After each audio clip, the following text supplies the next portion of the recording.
Hi, my name's Paul Danziger. I'm a mesothelioma attorney with Danziger De Llano.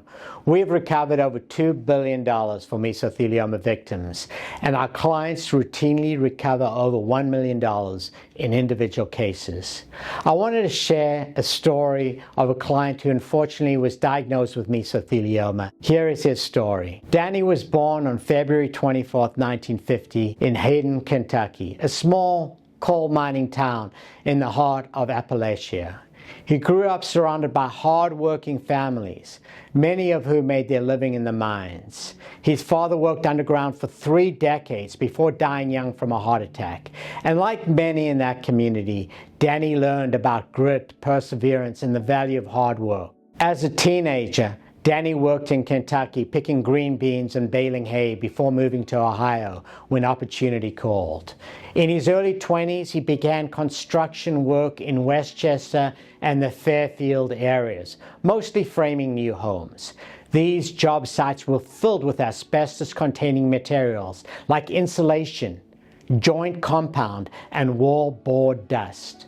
Without realizing the danger, Danny breathed in these fibers that would stay in his lung for decades. Danny later took a position with Lowe in Cincinnati, where he spent 15 years as a receiving manager, loading and unloading supply trucks. Many of these shipments including building products, sheetrock, insulation, and floor tiles that contained asbestos. Each day, the fine dust coated his clothes, putting him and his loved ones at risk. In his 30s, Danny's worked for Universal Forest in a wood treatment facility. The chemicals used for pressure-treated lumber were harsh, and the plant environment was hot and dusty. Later in his 40s, he moved on to Forica Corporation in Cincinnati.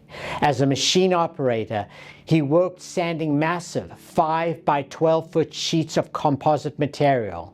Some of them contained asbestos used to increase durability. He also worked at Procter & Gamble, Bernard Soap Company, loading and unloading material with a forklift, and later at Tamaki, a paper plate manufacturer in Batavia, Ohio. There, he ran high-temperature thermoforming machines to make disposable cup lids. Decades of industrial exposure in plants, construction sites, and product handling build the foundation for his mesothelioma diagnosis. It was the exposure to asbestos that ultimately upended his life. In October 2025, at the age of 67, Danny was diagnosed with pleural mesothelioma after months of terrible back pain and failed biopsy attempts. Danny began preparing for treatment.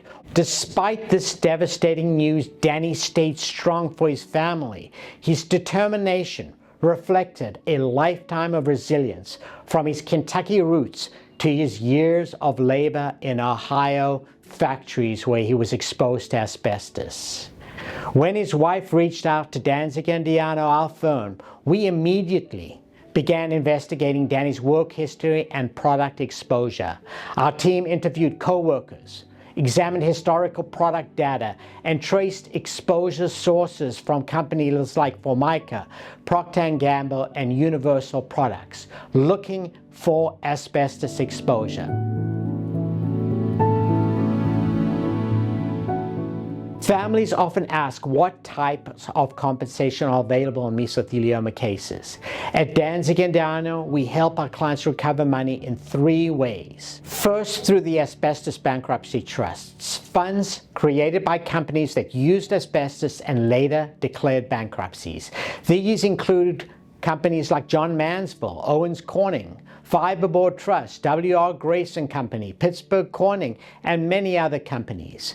Secondly, from companies we've already litigated with or had prior settlements, we are enter into negotiation, and based on certain factors, we will get payments relatively quickly. And third, by pursuing compensation for corporations that still deny responsibilities, we relentlessly pursue these companies to make sure that justice is served and our clients get the compensation they deserve.